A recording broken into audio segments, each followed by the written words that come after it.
നീ തകർന്നവനാണോ മകനേ, നീ തകർന്നവളാണോ മകളേ, നീ തകർന്നവനാണോ മകനേ, നീ തകർന്നവളാണോ മകളേ, ഞാൻ നിന്റെ രക്ഷകൻ, നിന്റെ തകർച്ചകളെല്ലാം നന്മയായി മാറ്റുന്നവൻ.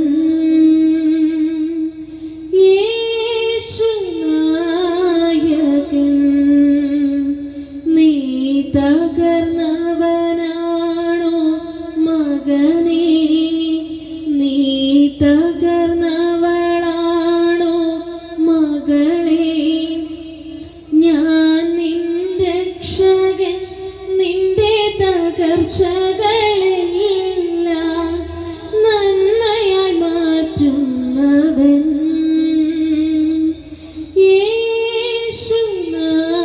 യേശുനായകൻ, നീ രോഗിയാണോ മകനേ, നീ രോഗിണിയാണോ മകളേ, നീ രോഗിയാണോ മകനേ, നീ രോഗിണിയാണോ മകളേ, ഞാൻ നിന്റെ രക്ഷകൻ, സൗഖ്യദായകൻ,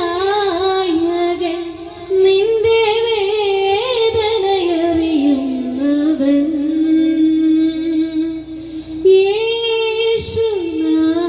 യേശുനായകൻ,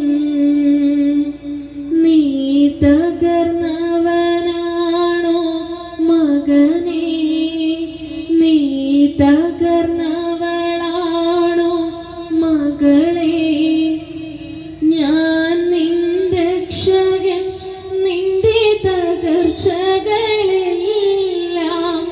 നന്മയായി മാറ്റുന്നവൻ.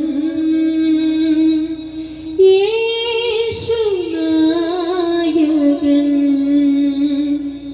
നീ പാപിയാണോ മകനേ, നീ പാപിനിയാണോ മകളേ, നീ പാപിയാണോ മകനേ, നീ പാപിനിയാണോ മകളേ, ഞാൻ നിന്റെ രക്ഷകൻ, പാപമോചകൻ,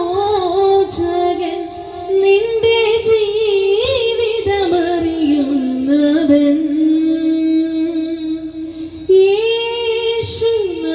യേശുനായകൻ, നീ തകർന്നവനാണോ മകനേ, നീ തകർന്നവളാണോ മകളേ, ഞാൻ നിന്റെ രക്ഷകൻ, നിന്റെ തകർച്ചകളെല്ലാം നന്മയായി മാറ്റുന്നവൻ.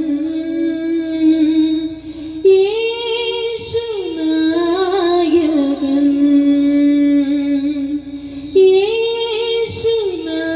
യേശുനായകൻ. നമ്മുടെ ഈ ജീവിതം വളരെ പ്രതിസന്ധിയിലൂടെ പോയിക്കൊണ്ടിരിക്കുന്നു. ഞാൻ നേരത്തെ പറഞ്ഞതുപോലെ നമ്മുടെ നാട് മദ്യത്തിനും മയക്കുമരുന്നിനും ഒക്കെ അടിപ്പെട്ട് കുടുംബങ്ങൾ തകർന്നുകൊണ്ടിരിക്കുന്ന ഈ പശ്ചാത്തലത്തിൽ മനുഷ്യൻ എന്താണ് പറ്റിയത്? മനുഷ്യൻ വാസ്തവത്തിൽ ആരാണ്? ഇന്നീ കാണുന്ന എല്ലാ പ്രശ്നങ്ങൾക്കും എങ്ങനെ നമുക്ക് പരിഹാരം നേടാം? മനുഷ്യന്റെ ഈ നിരവധിയായ ചോദ്യങ്ങൾക്ക് പരിഹാരമായി ഇന്ന് വേദപുസ്തകത്തിലൂടെ, വിശുദ്ധ ബൈബിളിലൂടെ എന്താണ് മനുഷ്യന്റെ ഈ പ്രശ്നത്തിന് പരിഹാരം? ഈ കാര്യത്തെക്കുറിച്ച് വളരെ വിശദമായി ചില മിനിറ്റുകൾ ഞങ്ങളുടെ ഇടയിൽ കർത്താവിന്റെ മഹത്വമുള്ള വേല ചെയ്യുന്ന കർത്താവിന്റെ ദാസൻ pastor Johnykutty pastor, Thevalakkara assemblies of God സഭയുടെ ശുശ്രൂഷകനാണ്. ആ ദൈവത്തിന്റെ ദാസൻ ദൈവവചനത്തിൽ നിന്ന് നിങ്ങളോട് വിശദീകരിക്കും. ദയവായിട്ട് ശ്രദ്ധിക്കണമേ. കർത്താവിന്റെ അതിപരിശുദ്ധമായ നാമം ഈ പകലിൽ മഹത്വം എടുക്കുവാനാകട്ടെ. കരുനാഗപ്പള്ളി സെക്ഷൻ്റെ വിവിധ ഭാഗങ്ങളിൽ നിന്ന് ഇന്ന് രാവിലെ വെട്ടത്തുമുക്കിലുള്ള അസംബ്ലീസ് ഓഫ് ഗോഡ് സഭയിൽ വന്ന് പ്രാർത്ഥിച്ച് ആരംഭിച്ച മദ്യം, മയക്കുമരുന്ന്, ആത്മഹത്യ തുടങ്ങിയ സാമൂഹിക തിന്മകൾക്കേറെയുള്ള ബോധവൽക്കരണ സന്ദേശ പരിപാടിയാണ് ഈ ദേശത്ത് എത്തിച്ചേർന്നിരിക്കുന്നത്. അടുത്തും അകലെയുമായി നിങ്ങളുടെ ഭവനങ്ങളിൽ, വഴിയോരങ്ങളിൽ ഞങ്ങളെ സശ്രദ്ധം ശ്രദ്ധിക്കുന്ന എല്ലാവരെയും ദൈവം അനുഗ്രഹിക്കുവാനാകട്ടെ എന്ന് ഞങ്ങൾ പ്രാർത്ഥിക്കുന്നു. തിന്മയും ലഹരിയും മദ്യപാനവും തകർത്തെറിഞ്ഞ ഒരു സമൂഹത്തിലാണ് നാം ജീവിക്കുന്നത്.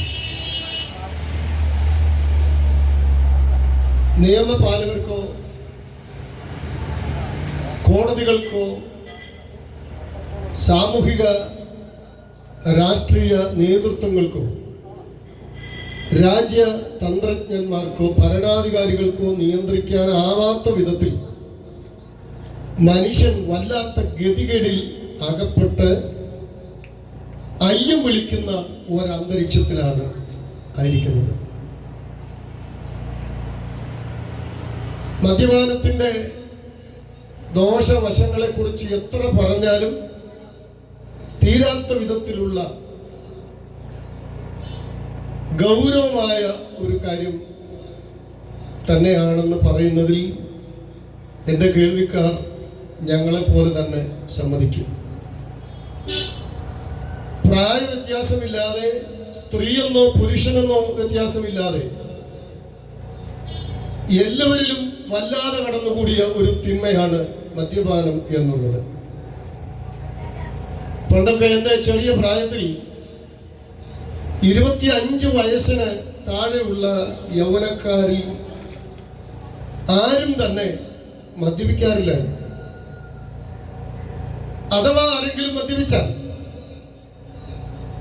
ആരോരും അറിയാതെ ഏതെങ്കിലും മലമടക്കുകളിലോ രഹസ്യ സങ്കേതങ്ങളിലോ പോയി മദ്യപിക്കും. അറിഞ്ഞാൽ സമൂഹത്തിനത് നാണക്കേടാണ്, മാതാപിതാക്കൾ അവരെ ശിക്ഷിക്കും. എന്നാൽ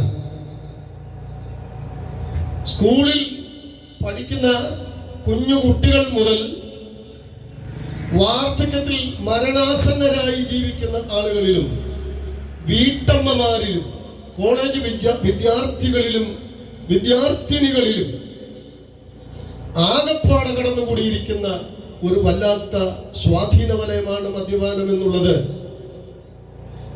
നിസ്തർക്കമായ ഒരു കാര്യം തന്നെയാണ്. എൻ്റെ സ്വന്തം ഭവനം കൊട്ടാരക്കരയാണ്. ഒരു യാഥാസ്ഥിക ക്രൈസ്തവ കുടുംബത്തിലാണ് ഞാൻ ജനിച്ചു വളർത്തപ്പെട്ടത്.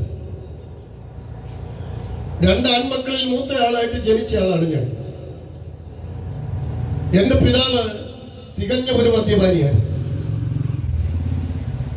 മദ്യത്തിന്റെ ദോഷവശങ്ങൾ എത്ര വലുതാണെന്ന് ആരും പറയാതെ ജീവിതാനുഭവങ്ങളിലൂടെ നന്നായി മനസ്സിലാക്കുകയും കണ്ണുനീർ കുടിക്കുകയും ചെയ്ത ഒരാളാണ്. രാത്രികളിൽ സ്വസ്ഥതയില്ല. എൻ്റെ പിതാവ് ജോലി കഴിഞ്ഞു വന്നാൽ മിക്ക ദിവസങ്ങളും എൻ്റെ വീടൊരു നരകമാണ്. എൻ്റെ അമ്മയെ മുടിക്ക് പിടിച്ചു വലിച്ച് ചുരട്ടി എറിയുന്ന എത്രയോ രാത്രികൾ ഉണ്ടായിട്ടുണ്ട്. കുഞ്ഞുങ്ങളായ ഞങ്ങൾ വീടിന് ചുറ്റും അലവറയിട്ട് കരഞ്ഞു. അപ്പൻ്റെ കാല് പിടിക്കുമ്പോ ആ വലം കാലുകൊണ്ട് ഞങ്ങളെ തൊഴിച്ചെറിയുന്ന അന്തരീക്ഷങ്ങൾ ചെറുപ്രായത്തിൽ കണ്ടു വളർന്നവനാണ് ഞാൻ. ഒരു സമാധാനമില്ല രാത്രികളിൽ. രാത്രിയിൽ കഴിക്കാൻ വെച്ചിരിക്കുന്ന ഭക്ഷണം താൻ എടുത്തെറിയും. അടുത്ത വീട്ടിലെ ആളുകൾ തടസ്സപ്പെടുത്താൻ വരും. പക്ഷേ അവരെയൊക്കെ ആയുധങ്ങൾ കാണിച്ച് ഭീഷണിപ്പെടുത്തി ഓടിക്കും. അലവറയിട്ട് കരയുന്ന അമ്മയും 2 മക്കളും അടങ്ങുന്ന അന്തരീക്ഷത്തിൽ വളരെ വേദനയോടെ ജീവിച്ച അന്തരീക്ഷങ്ങൾ ഇപ്പോഴും ഓർക്കുന്നു. കാരണം മദ്യം വരുത്തിയ വിനയുടെ അവസ്ഥ നന്നായി മനസ്സിലാക്കിയ ഒരാളാണ് ഞാൻ. എന്റെ സഹോദരങ്ങളെ, മാതാപിതാക്കളെ, എന്റെ കേൾവിക്കാരെ, മാന്യരെന്ന് നടിക്കുന്ന, മര്യാദക്കാരെന്ന് നാം ചിന്തിക്കുന്ന പലർക്കും ഇന്ന് മദ്യമില്ലാതെ ജീവിക്കാൻ കഴിയില്ല. വിശേഷങ്ങളാകട്ടെ, കുടുംബത്തിന്റെ ഒത്തുചേരലുകളാകട്ടെ, ആഘോഷങ്ങളാകട്ടെ, ആ ആഘോഷ തിമിർപ്പുകളിൽ മതവ്യത്യാസമില്ലാതെ, അവിടെയാണ് മതവ്യത്യാസങ്ങളില്ലാതെ ക്രൈസ്തവനെന്നോ അവൻ ഇസ്ലാമെന്നോ ഹൈന്ദവനെന്നോ മറ്റ് ഒരു വ്യത്യാസമില്ലാതെ മതത്തിന്റെ സാരാംശങ്ങളെ മനസ്സിലാക്കാൻ കഴിയാതെ കോടിക്കണക്കിന് മദ്യമൊഴുകുന്ന അന്തരീക്ഷത്തിലേക്ക് അവൻ മനുഷ്യ സമൂഹം പോയി എന്നുള്ളത് യാഥാർത്ഥ്യമാണ്. മഹാത്മാഗാന്ധി താൻ ജീവനോടെ ഇരുന്നപ്പോൾ പറഞ്ഞു, ഈ ഭാരതത്തിന്റെ ഭരചക്രം ഒരു ദിവസമെങ്കിലും എനിക്ക് ഭരിക്കാൻ ലഭിച്ച ഈ മദ്യമെന്ന കൊടിയ വിപത്തിനെ ഞാൻ ഈ രാജ്യത്ത് നിന്ന് നിർമൂലമാക്കും. ലോകത്തിന്റെ ഏറ്റവും വലിയ നാടകകൃത്തായിരുന്ന ഷേക്സ്പിയർ പറഞ്ഞത്, മദ്യം ആരെയും മുഷിപ്പിക്കുന്ന ചെകുത്താനാണ്, ആരെയും തകർക്കുന്ന ചെകുത്താനാണ്. മഹാരാജ ശ്രീനാരായണ ഗുരു താൻ ഇഹലോക ജീവിതത്തിലായിരുന്നപ്പോൾ തന്റെ സമൂഹത്തെയും ലോകത്തെയും പഠിപ്പിച്ചു, മദ്യം വാങ്ങരുത്, വിൽക്കരുത്, ഉണ്ടാക്കരുത്.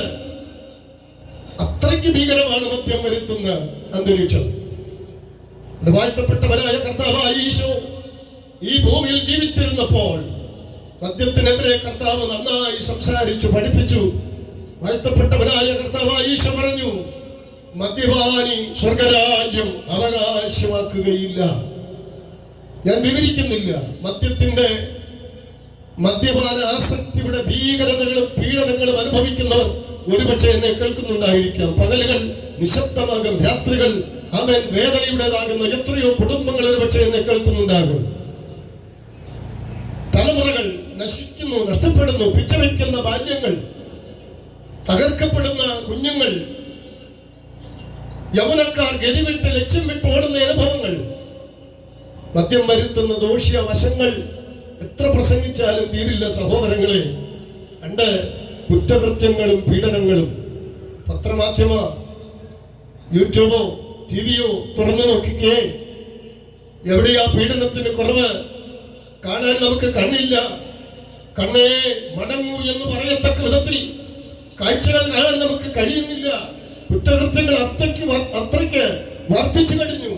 ഒരാളെ കൊല്ലുവാൻ, ഉപദ്രവിക്കാൻ, കയ്യും കാലും വെട്ടാൻ ആർക്കും ഇന്ന് യാതൊരു ബുദ്ധിമുട്ടുമില്ല. കൊലപാതകങ്ങൾ, സ്ത്രീ പീഡനങ്ങൾ, കുഞ്ഞുങ്ങളോടുള്ള പീഡനങ്ങൾ. മദ്യാസക്തനായി വരുന്ന പിതാവ് കുഞ്ഞിനെ വലിച്ചെറിയുന്നു. കുഞ്ഞുങ്ങൾ മദ്യത്തിന് അടിമകളായി മാറുന്നു. കുറ്റകൃത്യങ്ങളും പീഡനങ്ങളും വർദ്ധിച്ചു വരുന്ന അന്തരീക്ഷം. ലഹരി ഉപയോഗങ്ങൾ അതിന്റെ മൂർധന്യ അവസ്ഥയിൽ. നിങ്ങൾക്കറിയാം, ദിവസേനയുള്ള പത്രങ്ങളിൽ മതങ്ങളുടെ വ്യത്യാസമില്ലാതെ, ഞാൻ പത്രം കിട്ടുമ്പോൾ നോക്കും ഏത് മതക്കാരാ കൂടുതൽ ഇതൊക്കെ ചെയ്യുന്നത് നോക്കും. പക്ഷെ വ്യത്യാസമൊന്നുമില്ല. കൃഷ്ണനാകട്ടെ, റഹീം ആകട്ടെ, റഷീദ് ആകട്ടെ, മത്തായി ആകട്ടെ, കുഞ്ഞുമോൻ ആകട്ടെ, ലൂക്കോസ് ആകട്ടെ, പത്രമാധ്യമങ്ങളിൽ എല്ലാവരുടെയും പേരുകളുണ്ട്. ലഹരി വസ്തുക്കൾ ഏറ്റവും അധികം ഉപയോഗിക്കുക. മദ്യാസക്തിയിലും ലഹരി ഉപയോഗങ്ങളിലും പാറിപ്പറന്ന് ജീവിക്കുന്ന, അല്ലേ? വാഹനം ഓടിക്കുന്നു. എത്ര പേർക്ക് ഉറപ്പുണ്ട് നമുക്കെതിരെ വരുന്ന വാഹനത്തിലുള്ളവൻ ലഹരി ഉപയോഗിച്ച് വരുന്നത് തിരിച്ചു വീട്ടിൽ തന്നെ ചെല്ലുമെന്ന് നമുക്ക് ഉറപ്പില്ല. ലഹരിക്ക് അടിമകളായി മനുഷ്യൻ തകർക്കപ്പെടുക. സഹോദരങ്ങളെ, ആത്മഹത്യകൾ. നിർഭാഗ്യവശാൽ പ്രബുദ്ധമായ കേരളമെന്ന ഈ സംസ്ഥാനമാണ് ഇന്ത്യ മഹാരാജ്യത്തിന് ആത്മഹത്യയിൽ മുമ്പിൽ നിൽക്കുന്നതുള്ള യാഥാർത്ഥ്യം എന്റെ കേൾവിക്കാർ മറക്കരുത്. ഒരു തുമ്പ് കയറിലോ, ഒരു കുപ്പി വിഷത്തിലോ, റെയിൽവേ ട്രാക്കിന്റെ കീഴിലോ, കടലിലോ, കായലിലോ ചാടി ആത്മഹത്യ ചെയ്യുകയാണ്. ജീവിതം മടുത്തു, നിരാശപ്പെടുകയാണ്. മതങ്ങളുടെ കുറവുണ്ടായിട്ടല്ല, തീർത്ഥാടനങ്ങളുടെ കുറവുണ്ടായിട്ടല്ല, പ്രാർത്ഥനകളുടെ കുറവുണ്ടായിട്ടല്ല, ഈശ്വര വിശ്വാസങ്ങൾക്ക് കുറവുണ്ടായിട്ടല്ല, ആധ്യാത്മിക പ്രഭാഷണങ്ങളുടെ കുറവുണ്ടായിട്ടല്ല. ഇതൊന്നും എവിടൊക്കെയോ മനുഷ്യന് തെറ്റുപറ്റിയിരിക്കുന്നു. ട്രാക്ക് മാറി മനുഷ്യൻ ഓടുകയാണ്. മാറാരോഗങ്ങൾ, 40% ആളുകൾ, കേരളത്തിലെ 40% ആളുകൾ, എന്റെ സഹോദരങ്ങളെ, 100 പേരിൽ 40 പേര് മഹാരോഗമായ ക്യാൻസർ എന്ന രോഗത്തിന് അടിമകളാണ്. നമ്മുടെ ഭക്ഷണക്രമങ്ങൾ, നമ്മുടെ ജീവിതത്തിന്റെ അനുഭവങ്ങൾ മാറാ രോഗങ്ങളിലേക്ക് മനുഷ്യനെ നയിച്ചുകൊണ്ടിരിക്കുക. ക്യാൻസർ സെന്ററുകളിൽ ചെന്നേ, ആശുപത്രികളിൽ ചെന്നേ, മൾട്ടി സ്പെഷ്യാലിറ്റി ഹോസ്പിറ്റലുകളിൽ ചെന്നേ, മാറാ രോഗങ്ങൾ നിമിത്തം മനുഷ്യൻ തകർച്ചയിലൂടെ പോവുകയാണ്. മുങ്ങിത്താഴുന്ന ഒരു കപ്പലിനെ പോലെ വലിയ തകർച്ചയിലായിരിക്കുന്ന മനുഷ്യ സമൂഹത്തിന് ആകെയുള്ള പ്രതീക്ഷ ദൈവത്തിന്റെ വചനവും ആത്മീക ചിന്തകളും മാത്രമാണ്. എന്റെ സഹോദരങ്ങളെ, ആധ്യാത്മിക കാര്യങ്ങൾക്കൊന്നും യാതൊരു ബുദ്ധിമുട്ടുമില്ലാത്തൊരു പ്രദേശമാണ് കരുനാഗപ്പള്ളി പരിസര പ്രദേശങ്ങളും.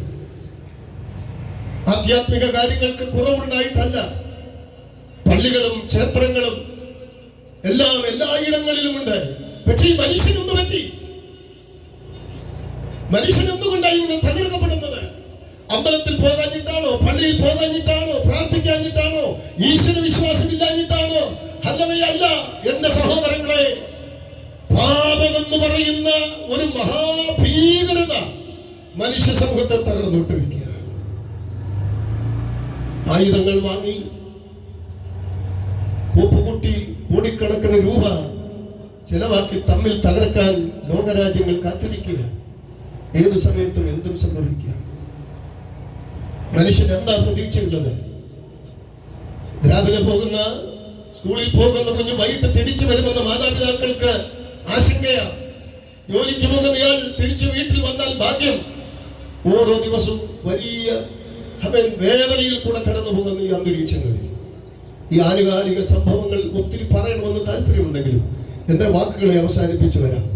ഈ ലോകം തകർച്ചയുടെ വക്കിലാണ്. 12 മക്കളെ പെറ്റൊരമ്മേ, നിന്റെ മക്കളിൽ ഞാനാണ് ഭ്രാന്തൻ എന്ന് പറഞ്ഞ് വിലപിച്ച്, സ്വയം വിലപിച്ച്, കാടുകളിലും പള്ളക്കാടുകളിലും ഓടി നടന്ന, വയലുകളിൽ ഓടി നടന്ന, തനിയെ ഭക്ഷണം വെച്ച് കഴിച്ച പാലക്കാട് ജില്ലയിൽ ചെന്തല്ലൂർ ഗ്രാമത്തിൽ അത്തിപ്പാറ സ്വദേശിയായിരുന്ന, ചരിത്ര വിസ്മയങ്ങളിൽ ഒന്നായി മാറിയ, മഹാശിലകങ്ങളിൽ ഫലകങ്ങളിലായി ഒന്നായി മാറിയ നാരായണത്ത് ഭ്രാന്തൻ, രാവിലെ അദ്ദേഹം ഏതെങ്കിലും ഒരു മലയുടെ അടിവാരത്തിൽ ചെന്ന് വലിയൊരു കല്ല്, തനിക്ക് പറ്റാത്ത ഒരു കല്ല് ഉരുട്ടി ഉരുട്ടി ഉരുട്ടി ഉരുട്ടി ഉരുട്ടി അതിന്റെ ഉച്ചാന്തലയിൽ ഏറ്റവും മുകളിൽ കൊണ്ട് കയറ്റി വെച്ചിട്ട് താഴേക്ക് ഉരുട്ടി വിട്ട് കൈയടിച്ച് അദ്ദേഹം വാ തുറന്ന് അട്ടഹസിച്ച് ചിരിക്കും. ഇതുപോലെ മനുഷ്യന്റെ വ്യർത്ഥ പ്രയത്നങ്ങളെല്ലാം നാരായണത്ത് ഭ്രാന്തനെ പോലെ ഒരു നിമിഷം കൊണ്ട് തട്ടി തകർക്കുന്ന അന്തരീക്ഷങ്ങൾ. പ്രതീക്ഷ നഷ്ടപ്പെട്ട ലോകത്തിന് ഒരു പ്രതീക്ഷയുടെ വാതിലാണ് ഇന്ന് രാവിലെ ഞങ്ങൾ പ്രസംഗിക്കുന്നത്. ഇത് പ്രസംഗിക്കുന്നതിൽ ഞങ്ങൾക്ക് ലജ്ജയില്ല, ഇത് പറയുന്നതിൽ ഞങ്ങൾക്ക് യാതൊരു ബുദ്ധിമുട്ടുമില്ല. സഹോദരങ്ങളെ, ഞാൻ ഇന്നലെ രാത്രി ഒരു സ്ഥലത്തൂടെ യാത്ര ചെയ്ത് വരുമ്പോൾ കരുനാഗപ്പള്ളിക്ക് സമീപമുള്ള ഒരു കൊച്ചു പട്ടണത്തിൽ ഒരു കടത്തിണ്ണയിൽ 2 കാലുകൾ മുകളിൽ നിൽക്കുന്നു. ഞാൻ എന്റെ വാഹനം നിർത്തി ശ്രദ്ധിക്കുമ്പോൾ മദ്യപാനിയായ ഒരു യൗവനക്കാരൻ തല കുത്തി നിൽക്കുകയാണ് വെള്ളമടിച്ചിട്ട്. കവലകളിൽ മദ്യമടിച്ച് നൃത്തം ചെയ്യുന്ന ആളുകൾ, ആഭാസന്മാരായി ജീവിക്കുന്നവർ. ലോകം വല്ലാത്ത കെടുതികളിലായിരിക്കുമ്പോഴും ലോകത്തിന്റെ മുമ്പിൽ എന്തിനും ഏതിനും എന്തും നാടകങ്ങൾ കാണിക്കുന്ന ഈ ലോകത്തിന്റെ മുമ്പിൽ ഈ സത്യസുവിശേഷം പറയുന്നതിൽ ഞങ്ങൾക്ക് ലജ്ജയില്ല. സഹോദരങ്ങളെ, ഞാനാണ് വഴി, ഞാനാണ് സത്യം, ഞാൻ തന്നെ പുനരുത്ഥാനം ജീവനും. എന്റെ അടുക്കൽ വരുന്നവനെ ഞാൻ ഒരു നാളും കൈവിടുകയില്ല. പണം മുടക്കാതെ, തീർത്ഥാടനങ്ങളിൽ ഒരുപാട് പോകാതെ, ഉള്ള പണം അതിനൊന്നും ചെലവഴിക്കാതെ, ഒരു നിമിഷം കൊണ്ട് ജീവിതത്തെ രൂപാന്തരപ്പെടുത്തുന്ന യേശു കർത്താവിനെ അനുഭവിച്ചറിഞ്ഞവരാണ് ഞങ്ങൾ. അതുകൊണ്ട് ഇന്ന് മുതൽ ഒരുപക്ഷെ നിങ്ങൾ യേശു കർത്താവിനെ കുറിച്ച് കേട്ടിട്ടുള്ളവരായിരിക്കാം. നിങ്ങളുടെ ഭവനങ്ങളിൽ തിരുവെഴുത്തുകൾ, ബൈബിളുകൾ നിങ്ങളുടെ വീടുകളിൽ ഉണ്ടാകാം. ഒരുപക്ഷെ മാധ്യമങ്ങൾ വഴി ഈ സുവിശേഷങ്ങൾ നിങ്ങൾ കേൾക്കുന്നവരായിരിക്കാം. പക്ഷെ നിങ്ങളുടെ ഹൃദയത്തിന്റെ കവാടങ്ങൾ, സന്തോഷമില്ലാതിരിക്കുന്ന കുടുംബങ്ങളിലെ അംഗങ്ങളെ, മാതാവേ, പിതാവേ, സഹോദരി, നിന്റെ ഭർത്താവിനെ ഓർത്ത്, നിന്റെ അപ്പനെ ഓർത്ത്, അമ്മയെ ഓർത്ത്, നിന്റെ കുഞ്ഞിനെ ഓർത്ത്, മാറാ രോഗങ്ങളോ മദ്യത്തിനോ മയക്കുമരുന്നിനോ അടിമപ്പെട്ട് സമാധാനമില്ലാത്ത അന്തരീക്ഷങ്ങളിൽ നീ ആക്കപ്പെട്ടിട്ടുണ്ടോ? നിന്നെ സഹായിപ്പാൻ കഴിയുന്ന ഒരു കർത്താവിനെ ഞങ്ങൾ നിങ്ങൾക്ക് പരിചയപ്പെടുത്തുന്നു. ക്രിസ്തുയേശു പാപികളെ രക്ഷിപ്പാൻ ഈ ലോകത്തിൽ വന്നു എന്നുള്ളത് വിശ്വാസിയും എല്ലാവരും അംഗീകരിപ്പാൻ യോഗ്യമായ വചനവും തന്നെ. തന്റെ ഏകജാതനായ പുത്രനിൽ വിശ്വസിക്കുന്ന ഏവനും നശിച്ചു പോകാതെ നിത്യജീവൻ പ്രാപിക്കേണ്ടതിന് ദൈവം അവനെ നൽകുവാൻ തക്കവണ്ണം ലോകത്തെ സ്നേഹിച്ചു. യേശുവേ, ഞാനൊരു പാപിയാണ്. യേശുവേ, എന്റെ കുടുംബത്തിന് സമാധാനമില്ല, സമാധാനം നൽകണമേ എന്ന് നിങ്ങൾ ഇരിക്കുന്ന ഇരിപ്പിൽ, നിങ്ങളായിരിക്കുന്ന ഈ അന്തരീക്ഷങ്ങളിൽ ഒന്ന് കണ്ണു നിറഞ്ഞ് ഹൃദയം മുറുക്കി പ്രാർത്ഥിക്കാൻ തയ്യാറായാൽ ആരും നിങ്ങളുടെ അടുക്കൽ വരേണ്ട. ഞാൻ വാതിൽക്കൽ നിന്ന് മുട്ടുന്നു. ആരെങ്കിലും എന്റെ ശബ്ദം കേട്ട് വാതിൽ തുറന്നാൽ ഞാൻ അവനോടും അവൻ എന്നോടും കൂടെ അത്താഴം കഴിക്കും. യേശു നിങ്ങളുടെ സമീപമുണ്ട്. ഞങ്ങളതുകൊണ്ട് ഞങ്ങളുടെ വാക്കുകളെ അവസാനിപ്പിക്കുക. കർത്താവിനെ കുറിച്ചോ അവിടുത്തെ വചനത്തെ കുറിച്ചോ പ്രാർത്ഥനയെ കുറിച്ചോ നിങ്ങൾക്ക് ഏറെ അറിയണമെന്നോ ദൈവിക വിടുതലുകൾ ആവശ്യമുണ്ടെന്നോ പക്ഷം മതവ്യത്യാസമില്ലാതെ, മാർഗവ്യത്യാസങ്ങളില്ലാതെ, പേരോ ആമേൻ പാരമ്പര്യങ്ങളോ അന്തരീക്ഷങ്ങളോ വ്യത്യാസമില്ലാതെ നിങ്ങൾക്ക് ഏത് സമയത്തും പ്രാർത്ഥിക്കാൻ വെട്ടത്തുമുക്കിൽ അസംബ്ലീസ് ബോർഡിന്റെ ഒരു കൂട്ടമുണ്ട്. നിങ്ങൾക്ക് അവിടെ പോകാം. യേശു കർത്താവിനെ കുറിച്ച് കൂടുതൽ അറിയാം. നിങ്ങളുടെ പ്രാർത്ഥനാ വിഷയങ്ങൾ അവിടെ പറയാം. ഒരുപക്ഷെ ഇന്ന് ഈ പകലിൽ ഞങ്ങൾ ഇവിടെ സംസാരിക്കുമ്പോൾ ഞങ്ങളുടെ കേൾവിക്കാരിൽ ആർക്കെങ്കിലും ഒരു വാക്ക് ഞങ്ങൾ പ്രാർത്ഥിക്കണമെന്നുണ്ടെങ്കിൽ, സഹോദരങ്ങളെ, പ്രിയരെ, പണ്ടും ഞങ്ങൾ ഇങ്ങനെ സുവിശേഷ യോഗങ്ങൾ കേട്ടപ്പോൾ പുച്ഛത്തോടെ നോക്കിയവരാണ്. പക്ഷേ യേശു കർത്താവിന്റെ മഹത്വവും സ്നേഹവും ഞങ്ങൾ അനുഭവിച്ചറിഞ്ഞതാണ്. അതുകൊണ്ട് മാത്രം ലജ്ജയില്ലാതെ പറയുന്നു, നിങ്ങൾക്ക് ഓടി വരാം, ഞങ്ങൾ നിങ്ങൾക്ക് വേണ്ടി ഒരു വാക്ക് പ്രാർത്ഥിക്കാം. അവിടെ ഈ ശബ്ദം കേൾക്കുന്ന എല്ലാവരോടും പറയുന്നു, മാർഗം ഒന്നേ ഉള്ളൂ, വഴി ഒന്നേ ഉള്ളൂ. സമാധാനത്തോടെ ജീവിക്കണമോ, പ്രത്യാശയോടെ ജീവിക്കണമോ, സന്തോഷത്തോടെ കുടുംബജീവിതം നയിക്കണമോ, ഈ സമൂഹത്തിൽ ദൈവത്തിന് വേണ്ടി നിൽക്കാൻ ആ വലിയ മാർഗത്തെ ഞാൻ നിങ്ങളുടെ മുമ്പിൽ പരിചയപ്പെടുത്തുന്നു. ദൈവമായ കർത്താവ് നമ്മെ എല്ലാവരെയും സഹായിക്കുമാറാകട്ടെ. അതിനായി നമ്മെ അനുഗ്രഹിക്കപ്പെട്ട ഒരു സന്ദേശം കർത്താവിന്റെ ദാസൻ ജോണിക്കുട്ടി പാസ്റ്ററിലൂടെ നിങ്ങൾ എല്ലാവരും ശ്രദ്ധിച്ചു. ഇനി തീരുമാനം നിങ്ങളുടെയാണ്. നിങ്ങളുടെ ജീവിതത്തിൽ ഒരു മാറ്റം വേണമെങ്കിൽ, നിങ്ങളുടെ ജീവിതത്തിന് ഒരു ദിശാബോധം ഉണ്ടാകണമെങ്കിൽ, യേശു ക്രിസ്തുവിൽ വിശ്വസിച്ച് അവിടുത്തെ മക്കളായി നിത്യതയുടെ പ്രത്യാശയുള്ളവരായി ജീവിക്കാൻ എല്ലാ പ്രിയപ്പെട്ടവരെയും സഹായിക്കട്ടെ എന്ന് പറഞ്ഞുകൊണ്ട് ഞങ്ങൾ ഞങ്ങളുടെ വാക്കുകളെ ഇവിടെ അവസാനിപ്പിക്കുന്നു. പ്രത്യേകിച്ച് ഞങ്ങൾക്ക് ഇവിടെ വെച്ച് ഇങ്ങനെ ഒരു പ്രോഗ്രാം ചെയ്യുവാൻ ഈ ഭവനത്തിന് മുറ്റത്ത് സഹായം ചെയ്ത ചമ്പകശ്ശേരി വീട്ടിലെ പ്രിയ രാജേഷ് ഹരിത ദമ്പതികൾക്ക്, ഈ കുടുംബത്തിന് ഞങ്ങളുടെ സ്നേഹവും നന്ദിയും ഞങ്ങൾ അറിയിക്കുന്നു. ഞങ്ങളെ സവിസ്തരം ശ്രദ്ധിച്ച ഈ പ്രദേശത്തുള്ള എല്ലാ നല്ലവരായ നാട്ടുകാർക്ക് ഞങ്ങൾ നന്ദി പറയുന്നു. കർത്താവ് നിങ്ങൾ എല്ലാവരെയും അനുഗ്രഹിക്കട്ടെ. ഒരു നിമിഷം കൂടെ പ്രാർത്ഥിക്കാം. ഇപ്പോൾ കർത്താവിന്റെ ദാസൻ ടിജോ പാസ്റ്റർ മുന്നോട്ട് വന്ന്, ഞങ്ങളുടെ നല്ല പിതാവേ, അനുഗ്രഹിക്കപ്പെട്ട ഈ നല്ല നിമിഷത്തിനായി ഞങ്ങൾ അങ്ങയ്ക്ക് മഹത്വം അർപ്പിക്കുകയാണ്. ലോകരക്ഷിതാവാകുന്ന അങ്ങയുടെ സത്യ സുവിശേഷം ഞങ്ങൾക്ക് ഈ ദേശത്ത് വിതറുവാൻ അങ്ങ് ഞങ്ങളെ സഹായിച്ചല്ലോ.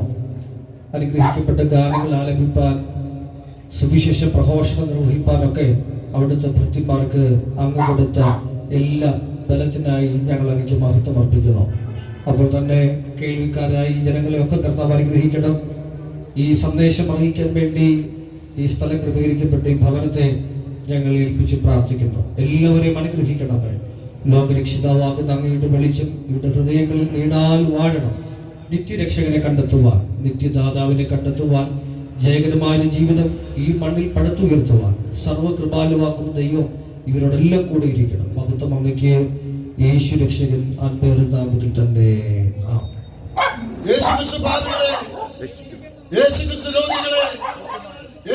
പരിശുദ്ധാത്മാവിനെ, യേശുക്രിസ്തു രാജാവായി നിന്റെ ദൈവത്തെ എതിരേൽപ്പാൻ ഒരുങ്ങിക്കൊള്ളുക. ആമേൻ. കർത്താവാം യേശുവേ, നമ്മുടെ കർത്താവാം യേശുവിന്റെ കൃപയും പിതാവാം ദൈവത്തിന്റെ സ്നേഹവും പരിശുദ്ധാത്മാവിന്റെ എല്ലാ അനുഗ്രഹങ്ങളും നന്മകളും ദൈവവും ഈ ദേശത്തോടും ഈ വചനം കേട്ട് ഏവരോടും കൂടെ ഇന്നു മുതൽ നമ്മുടെ കർത്താവിന്റെ വരവോളം ഉണ്ടായിരിക്കുമാറാകട്ടെ. ആമേൻ. എല്ലാവർക്കും നന്ദി. കർത്താവ് നമ്മെ അനുഗ്രഹിക്കുമാറാകട്ടെ.